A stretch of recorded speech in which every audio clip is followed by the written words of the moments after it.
Hey guys, how's it going? Welcome to my video. All right, guys. Just want to give you guys a quick fix on an issue that I had the other day. So basically, I had this issue with my car, and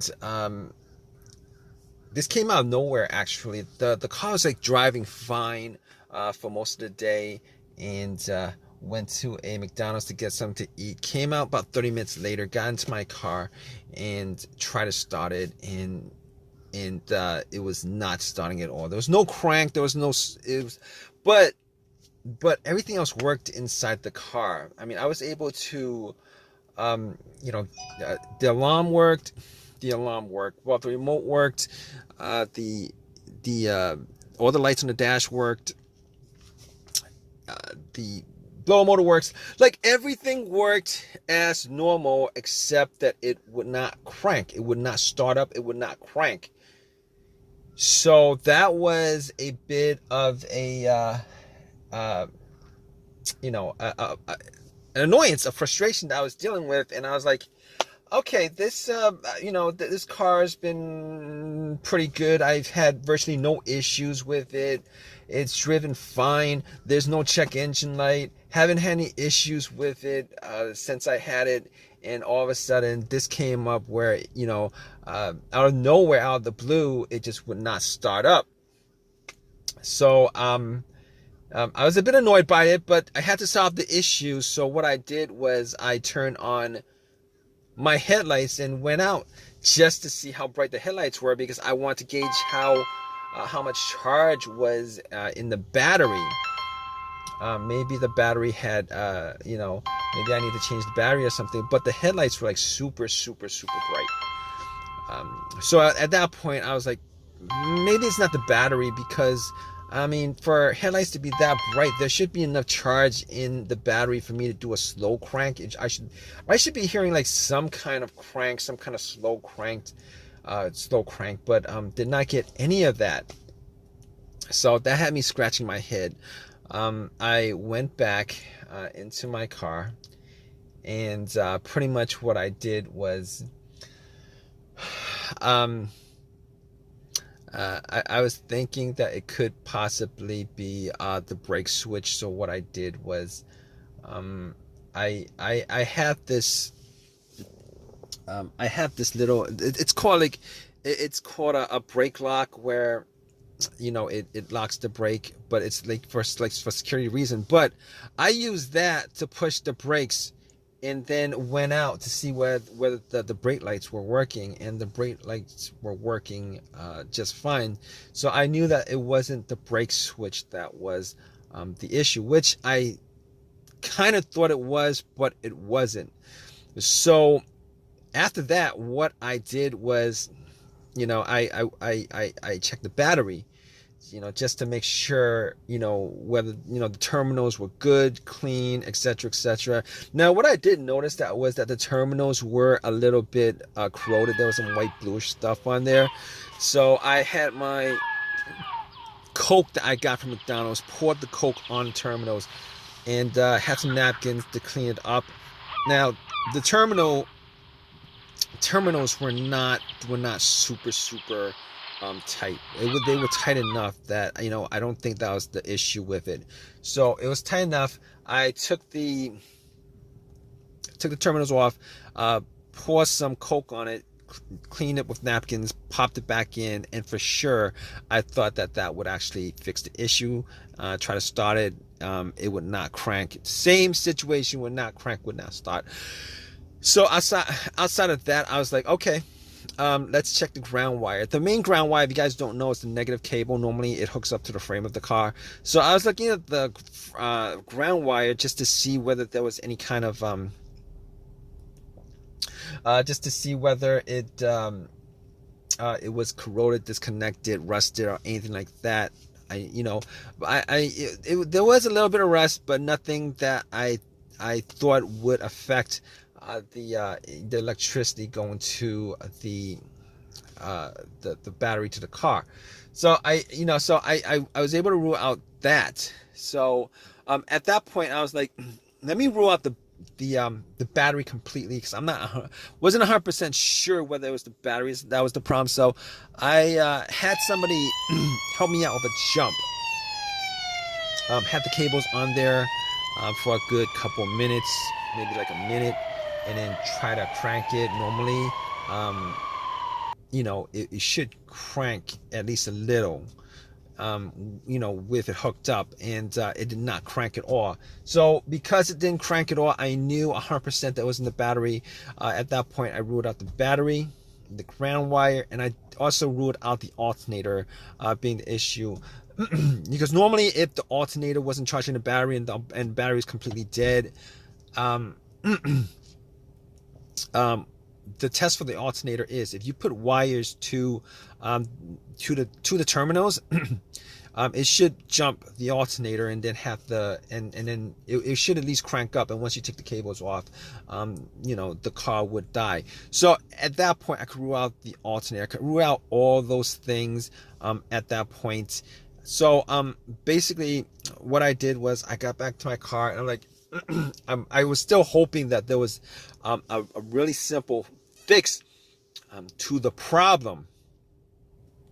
So basically at that point, I was thinking to myself, okay, I have an OBD2 reader, a $19 OBD2 reader that I got from Walmart. And seeing as how there's no check engine lights on the dash, I thought to myself, I mean, there's a chance that it could possibly be something, but that might bring a code up that's pending, that's not in the system.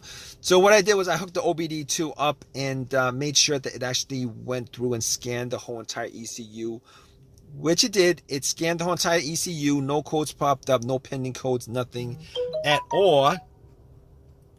And at that point, I was ruling, as many things out as I could.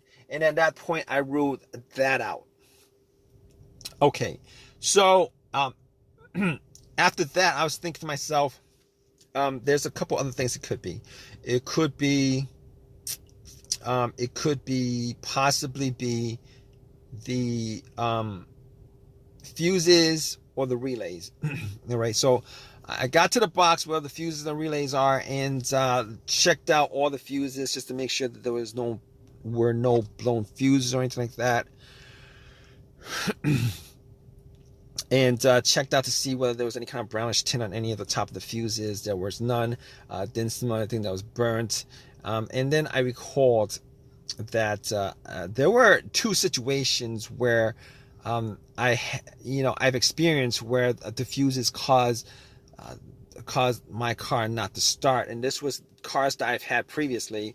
One of those situations was, the car that I had, there was no power at all to the car, nothing was on, etc., etc. And in that situation, it turned out to be the main fuse that was blown. It was the main fuse that was blown. But once I swapped that out, it actually fixed everything. But that's not this situation here, because I was getting power to everything else except it wouldn't crank.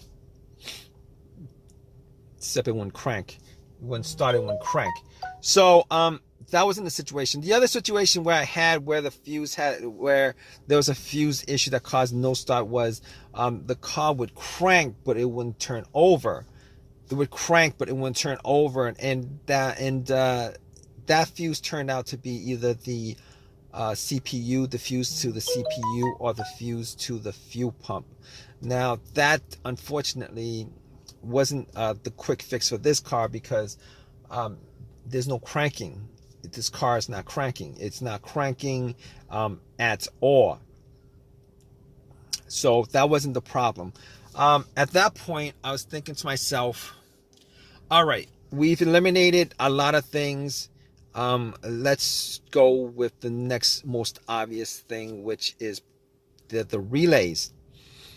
And I actually thought it may have been a relay that would be causing the issue. So basically what I did was I swapped out one of the relays for the other relay and try to start the car up. And unfortunately, it wasn't an easy fix because it didn't start up. It was the same situation. It would not crank, would not start. And at that point, I knew that it wasn't the relay that was the cause of this issue. So basically, at that point, I thought to myself, okay, it was probably a couple of things. Could be the key fob or the starter. Now, I didn't think it was the starter because had the starter changed up about a year and a half ago. Kind of pretty much had the same, all the same symptoms that I had with this situation, but seeing as how the starter was a year and a half ago that was changed out, and probably put in maybe like 15,000 miles on the car. It wasn't the first thing that popped up, and it wasn't the second thing that popped up. It was, so I pretty much eliminated to the starter, had the car towed back to my house, and once I got there, I pretty much redid all the, went through everything, the fuses, the relays again, double check the battery, charged it up overnight, etc., etc. None of that was the issue. So at that point, I thought it was, it was probably the starter. So I got to the starter and did a direct